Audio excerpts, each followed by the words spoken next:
নীল আকাশে সাদা মেঘের ভেলা, নিচে সজীব স্নিগ্ধ পাহাড়। এই তো রাঙামাটি। কর্ণফুলী নদীর কোল ঘেঁষে গড়ে ওঠা রাঙামাটি শহরের রিজার্ভ বাজার এটি। লঞ্চঘাট আর বাজার প্রতিদিনের কাকঢাকা ভোর স্থানীয়দের জন্য মোটেও প্রশান্তির নয়। এখানকার সকালটাই শুরু হয় চাঁদা দিয়ে, কাউকে দৈনিক ভিত্তিতে, আবার কাউকে দিতে হয় মাসিক চুক্তিতে। বড় ব্যবসায়ীদের চুক্তি বাৎসরিক হারে। শহরের সিএনজি অটোরিকশা চালকদেরও রাস্তায় চলতে দিতে হয় চাঁদা। পাহাড়ি এলাকায় যাতায়াতে মাসে গুনতে হয় 1200 টাকা। টোকেন না থাকলে গাড়ি আটকে রেখে 10 থেকে 15,000 টাকা জরিমানা আদায় করা হয়।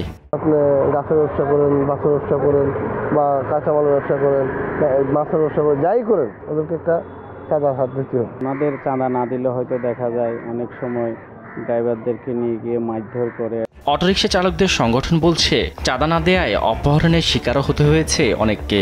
আমাদের রতন অপহরণ হয়েছে। রতন মানে অপহরণ হওয়ার পর ওর গাড়িও এখনো হদিশ নাই, ওকেও পাওয়া যাচ্ছে না। আজ পর্যন্ত মামলার অগ্রগতি কি সেটা আমরা জানি না। টোকেন না কাটানো হয় তাহলে গাড়িটা যদি ধরার পরে 18,000 টাকা একেবারে নিয়ে নেয়। পাহাড়ি সশস্ত্র সংগঠনের চাঁদার হাত থেকে রক্ষা পায়নি মসজিদও।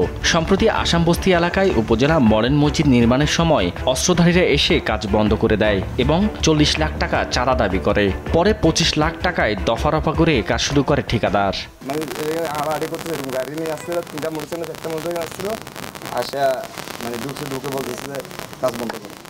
বছরে প্রায় 45 লাখ টাকা চাঁদা দিয়ে মোবাইল ফোন টাওয়ারগুলো সচল রাখতে হয় কোম্পানিগুলোকে। চলতি বছর দ্বিগুণ চাঁদা দাবি করেছে সশস্ত্র সংগঠনগুলো।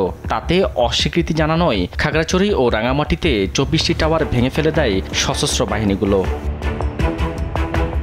গোয়েন্দা তথ্য বলছে, কয়েকটি ভাগে চাঁদা দিতে হয় পাহাড়ি সশস্ত্র বাহিনীদের, যার মধ্যে রয়েছে সাধারণ চাঁদা, যেখানে প্রতিটি পরিবারকে বসবাসের জন্য দিতে হয় 400 থেকে 500 টাকা। ছোট দোকানদারকে গুনতে হয় 4000, আর মোবাইল ফোন টাওয়ারের জন্য দিতে হয় 2.5 লাখ টাকা।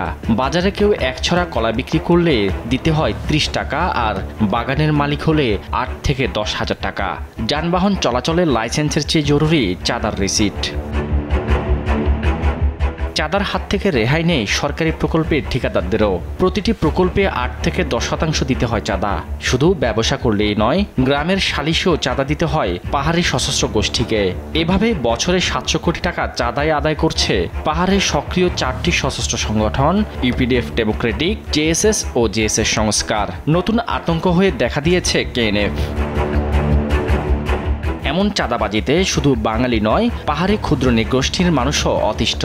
তখন সেনাবাহিনী যখন চলে যাবে তখন তো আমি অসহায় হয়ে পড়ি, তখন আমার বাধ্য হয়ে আমার সাড়া দিতে হয়।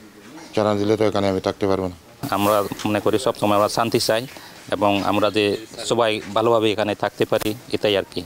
চাঁদার জন্য আধিপত্য বিস্তারে মুখোমুখি পাহাড়ি সংগঠনগুলো। তাদের মধ্যে রক্তক্ষয়ী সংঘাতে হুমকির মুখে সাধারণ মানুষের জীবনযাত্রা। আধিপত্য বিস্তারকে কেন্দ্র করে গেল 1 বছরে ইউপিডিএফ এর সঙ্গে জেএসএস এর সংঘাতে প্রাণ হারায় 42 উপজাতি ও 3 বাঙালি। আহত হয় 57 জন, যাদের বেশিরভাগ নিরীহ বাঙালি। আমাকে হত্যার হুমকি দেওয়া হবে, যেখানে পাওয়া হবে সেখানে আমাকে মেরে ফেলবে এবং অস্ত্রের হুমকি আমাকে দেওয়া হবে। এটা আমি মনে করি একজন বাংলাদেশি হিসেবে এটা আমি নিজের যে নিরাপত্তার ঝুঁকিতে আমরা আছি। সাবেক এক ইউপিডিএফ সদস্য জানান, চাঁদা না দিলে এখানে কেউই কোনো কিছু করতে পারবে না। সবসময় চাঁদা দিতে হবে, বাৎসরিক বলেন, ব্যবসা করলে দিতে হবে, আর গাড়ি ছাড়ালেও দিতে হবে। আমি যতগুলো অস্ত্র ওখানে দেখছিলাম, আর বাংলা সিনেমাদের ভিতরে ওই রকম অস্ত্রই নাই আসলে। রাঙামাটি জেলা প্রশাসক দেশ টিভিকে জানান, পাহাড়ের সশস্ত্র সংগঠনগুলোর চাঁদাবাজি নতুন নয়, তবে তা শক্ত হাতে দমনের কাজ করছে সরকার। কিছু সন্ত্রাসী গ্রুপের তৎপরতা বেড়েছে মর্মে আমরা বিভিন্ন জায়গা থেকে তথ্য পাচ্ছি।